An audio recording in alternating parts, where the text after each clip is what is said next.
Bonjour à toutes et à tous. Dans cette vidéo, je vais vous parler d'un sujet qui peut parler à beaucoup d'entre nous et qui est souvent abordé par les personnes que j'accompagne. Il s'agit de l'hypersensibilité. Cette semaine, une jeune femme m'a demandé comment la cacher et la dépasser pour être normale. Alors, pour vous, qu'est-ce que l'hypersensibilité? Y a-t-il un seuil?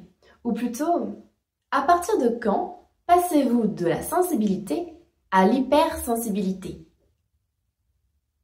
Comment définissez-vous l'hypersensibilité par rapport à la sensibilité?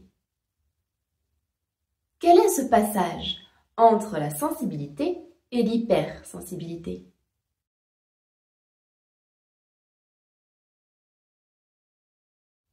Pour certains, l'hypersensibilité est une sensibilité plus haute, plus fine que la moyenne, qui se caractérise par une sensation d'être en décalage, d'être seul même en étant entouré, de ne pas être compris, d'être différent, voire anormal. Elle peut également se traduire par le fait d'avoir facilement les larmes aux yeux. Pour d'autres, l'hypersensibilité est une exacerbation des émotions. Une sensibilité aux émotions d'autrui et de l'environnement. Il peut également s'agir d'une difficulté avec ses propres émotions, avec une sensation d'être submergé par des émotions d'intensité décuplée. Pour d'autres, l'hypersensibilité peut également se manifester par des ressentis corporels et une intuition développée. En réalité, en quoi serait-ce un problème d'être sensible? Et que veut dire être trop sensible? Trop ou hypersensible par rapport à qui et à quoi? C'est toujours trop si nous nous comparons à autrui. Sans comparaison, on ne peut pas définir que nous sommes trop ou pas assez sensibles. Il est vrai que l'école et la société veulent nous faire entrer dans un moule, dans une pseudo-normalité.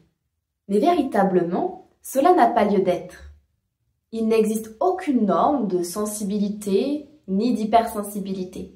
Et la normalité n'existe pas. Nous devons nous rappeler que nous sommes tous uniques et singuliers, et nous avons tous nos propres fonctionnements et ressentis. Comme je l'ai dit à cette jeune femme, pendant longtemps, j'ai pensé que j'étais hypersensible. J'avais l'impression d'être comme une éponge, notamment parce que je recevais, percevais et ressentais des informations que les autres ne ressentaient pas. Et donc, par comparaison, je me disais hypersensible. Et puis, j'ai compris que la sensibilité est en réalité une force. C'est elle qui permet d'être en lien avec le vivant. Elle permet d'être empathique et d'être humain. Et lorsque nous accueillons notre sensibilité, cela nous permet de ne pas nous perdre de vue et de ressentir la vie sous toutes ses formes. La jeune femme dont je fais référence ici m'a également demandé comment paraître moins sensible aux yeux d'autrui. Je lui ai donc répondu que la sensibilité n'est ni à cacher, ni à refouler, ni à cloisonner. Elle est ce que nous sommes. C'est un attribut, une caractéristique propre à chacun qui dépend de sa structure énergétique. Elle fait donc partie intégrante de ce que nous sommes. Dès lors que nous ne voyons plus la sensibilité comme une limite, une différence, un fardeau, dès que nous n'y voyons plus un problème contre lequel nous devons lutter et que nous nous accueillons tels que nous sommes, dans notre singularité et unicité, alors le corps peut se relâcher et les parties peuvent se détendre. Par ailleurs, sans empathie et sans sentiment, que resterait-il de l'humain? Alors voilà, j'espère que ce thème de la sensibilité et de l'hypersensibilité résonnera chez certains d'entre vous. Je vous dis à bientôt dans une prochaine vidéo.